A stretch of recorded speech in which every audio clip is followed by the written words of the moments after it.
বন্ধুরা, উড়ানের আজকের এপিসোডে দেখানো হয়েছে মহারাজ ঘর থেকে বেরিয়ে যেতে চায়। পূজা মহারাজের সামনে দাঁড়িয়ে বলে, আমি এখন তোমাকে কোথাও যেতে দেব না। আমার তোমার সাথে কিছু জরুরি কথা আছে, আর সেই কথাগুলো তোমাকে শুনতেই হবে।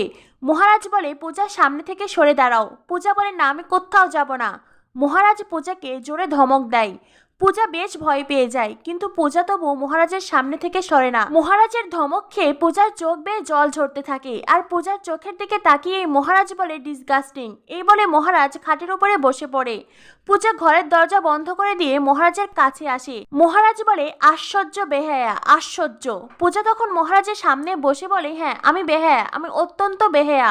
মহারাজ বলে, তুমি কি চাইছো বলো তো? তুমি কি চাইছো আমি এই বাড়ি ছেড়ে চলে যাই? পূজা বলে, আমি কি করেছি? তুমি কেন আমাকে এতটা অপছন্দ করছো? মহারাজ বলে, তোমার জন্য, তোমার বোকামির জন্য আমার বাবা মরতে বসেছিলেন, আর তুমি এখন বলছো তুমি কি করছো? মানে তুমি নিজের দোষটা বুঝতেই পারছো না। পূজা বলে, ঠিক আছে, আমি কোনো ভুল না করেও আমি আমার দোষ স্বীকার করে নিচ্ছি, কিন্তু এইবার আমার কথাটা তো শোনো।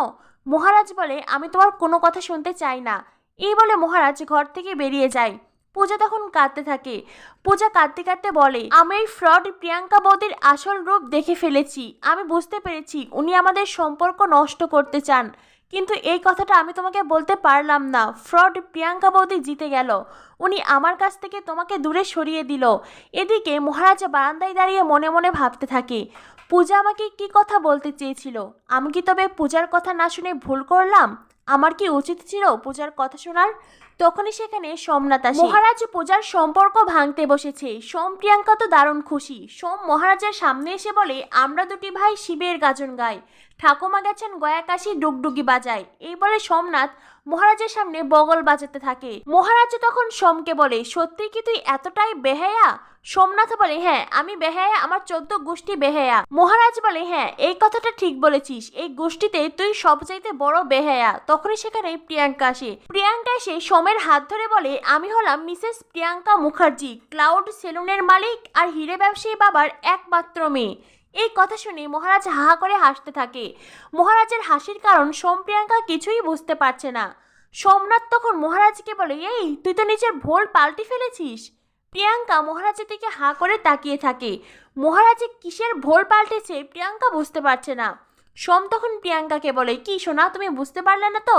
আরে দেখো না, আর হেয়ার স্টাইল কেমন পাল্টে ফেলেছে। কি রে, সব কিছু বইয়ের জন্য নাকি?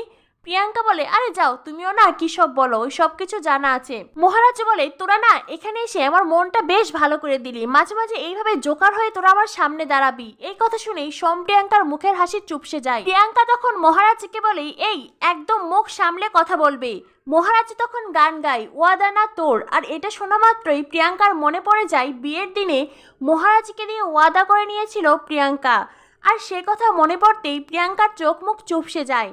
মহারাজ তখন প্রিয়াঙ্কাকে বলে, কি একটুখানি ফ্ল্যাশব্যাকে ঘুরে আসা গেল, তাই না? সোমনাথ বলে, ফ্ল্যাশব্যাক? কিসের ফ্ল্যাশব্যাক? তখনই সেখানে আসে শিব মিলে। শিব এসে সোমকে বলে, হ্যাঁ রে বর্দা, তুই কি যেচে পড়ে মেজদার সঙ্গে ঝামেলা করতে এসেছিস? মহারাজ বলে, আরে না, আমরা ঝামেলা করছি না, আমরা তো গানের লড়াই খেলছি। কি রে, তাই না? মহারাজের কথা শুনে শিব মিলে অবাক হয়ে মহারাজের দিকে তাকিয়ে থাকে। মহারাজ বলে, আরে সত্যি আমরা আড্ডা দিচ্ছিলাম, ভীষণ মজা করছিলাম। বিশ্বাস না হলে ফ্রড প্রিয়াঙ্কা বৌদিকে জিজ্ঞাসা কর। মিলি বলে, কি গো ফ্রড বৌদি, সত্যি তোমরা খুব মজা করছিলে? প্রিয়াঙ্কা তখন বলে, আচ্ছা মিলি, আমাকে একটা কথা বলো তো। মিলি বলে, হ্যাঁ বলো। প্রিয়াঙ্কা বলে, এই বাড়ির বাকি লোকদের সঙ্গে তোমার এই চেহারা মেলে না কেন?